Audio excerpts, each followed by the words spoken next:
So just to start, my birth mom and dad got divorced when I was about 4 years old. My dad remarried a woman, let's call her Karen. When I first met Karen, she seemed like a cool person. I didn't really have any issues with her at all until she gave birth to her first child.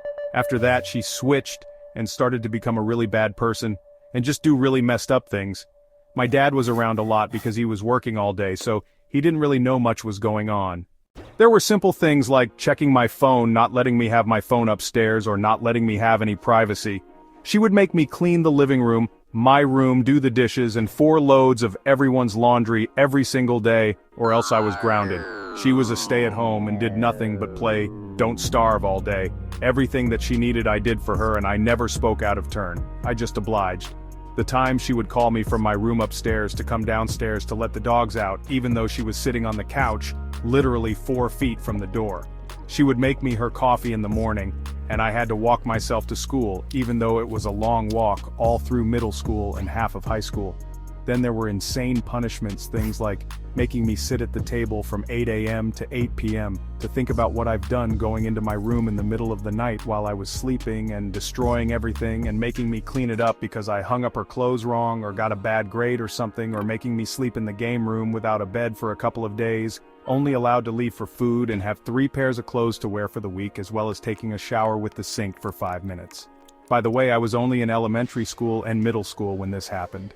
She also hated my birth mom and refused to let me speak to her most of the time, and at one point demanded that me and my brother stop contact with her, which resulted in 4 years of me not being able to talk to her.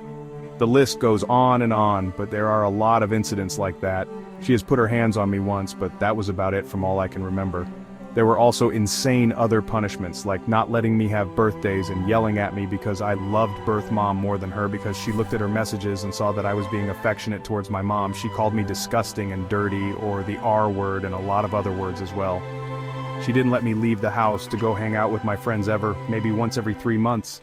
Finally, during COVID, when I was about 14, her and my dad got divorced, and my dad lost his job, so he had to move to Cali to get a new one, and I was stuck living with her. She came out as lesbian and was dating another person, and things seemed to calm down, and she was less of a bad person. At first, her and my dad were still friends after the divorce and hung out, and we all lived in one house together, but once he got a girlfriend, things started to shift, and she would constantly attack him, and anything he did, and believe that everything he did was an attack on her, and that he was still obsessed with the divorce, even though he wasn't. He was kicked out of the house, even though he was the one paying for it. This was right before he was fired. She would constantly tell me that he was a horrible person and did horrible things to her, and I started to believe they were true. I also lived with her, so I had to agree with everything she said, or else she would destroy my life, so I lost contact with my dad for about half a year as well. Side note, she also refused to take me to school, so my boyfriend had to take me every day of my last 2 years of high school. She claimed it was because she had to drop her full daughter off at school, even though my school was literally on the same road, and we would pass it on the way to dropping off her daughter. Once I turned 18, she would still go through my phone, but I was allowed to go out more. It was still very, very manipulative, and she would use it against me. My dad and I still talked a little bit, like once every 2 weeks, but not often, and one day he called me on the way to school and told me that he wanted to go to Japan for spring to visit our family, and he was hoping I would be able to go, and this trip has been planned forever. Even though she knew that I had this trip planned, she surprised me with Hawaii tickets to go for spring break, and then got mad at me when I brought up Dad had planned a trip to Japan. And I decided I had enough and moved into my best friend's house. I got back in contact with my birth mom and started becoming closer to my dad as well. Finally, after about a couple of weeks living with my best friend, I moved in with my dad. My birth mom lives in another state, so I was unable to go see her, by the way. After a couple months of living with my dad, Karen reached out to me and messaged me a couple times. She said she was going to therapy and that she had changed, and that she was really sorry for everything, and wanted to build a relationship back. She said she missed us because even though we had those horrible times, there are moments when we could laugh and be close. I had a little sympathy in my heart for her, and she did raise me no matter how horrible it was, and so I agreed to build back, and for a couple of months we were doing really good hanging out once in a while, and she even went shopping with me for back-to-school stuff to start my first year of college. She also gifted me money to move my birth mom's old car across state so I could have it. Then things changed when me and my boyfriend's brother all went to dinner with his family, and right next door was a dog place. Normally I wouldn't go in, but his brother really wanted to go inside and see the animals, so he went in and I found this one little corgi dog and he was adorable. My boyfriend's brother wanted to play with him. As soon as we did, I was in love. My whole life I struggled with depression due to my stepmom, and particularly the past couple of months. I was really in a bad place, and this dog just seemed to brighten me up and make me happy, which I know isn't an excuse, but it felt like I had found a little buddy. I called my mom and dad back to back to see if I can get the dog. My dad said absolutely not, but my stepmom said she was on the way. When she got there, she told me that she was willing to buy the dog for me as a present, and that I could pay her back over the course of a couple years, and she doesn't mind when she gets the money. Or if it was only $100 a month, she said she really wasn't picky about it. I was so excited and I called my dad back. He said it was a bad idea, but if I wanted to do it, then I would have to take care of it and stuff like that. I went back inside and I told her that I think it's a bad idea. She insisted that it was a good idea, that I should just go with it and that it would work out. She told me I could live with her if I had to make sure that the dog gets taken care of, even though I had a dorm already set up for me. She kept reassuring me at some point. I just felt like it was a good idea, so we went along with it.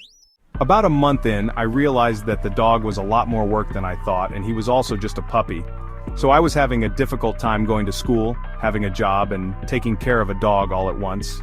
I needed some help, or else he would be stuck in a kennel all day, which I could never do to him.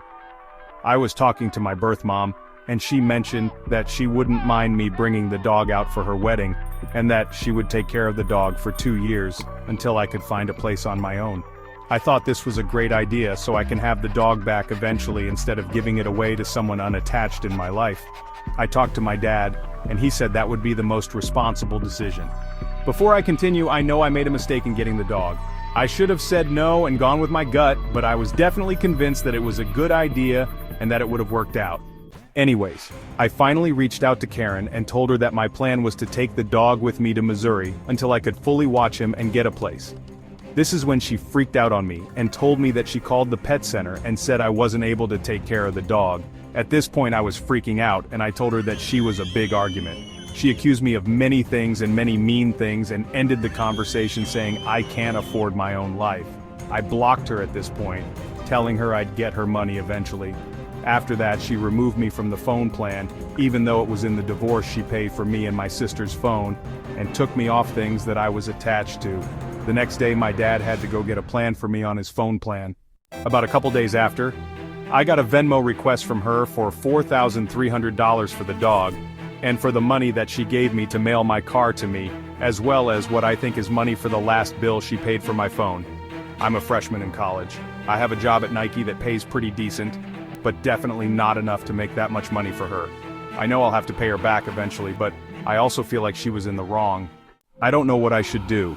If taking the dog to Missouri was the wrong decision, I feel like he would be happier there because I live in a desert, and Missouri has nice weather, big grass fields for him to run in their backyard, and lots of dog parks. They also have really friendly dogs there that love to play, which is perfect for my dog. My dad says it's not 100% my fault, because he says I was manipulated by Karen, but I feel like I also had a say and I should have spoken up. So, I do know I was partially in the wrong as well, but overall, am I crazy?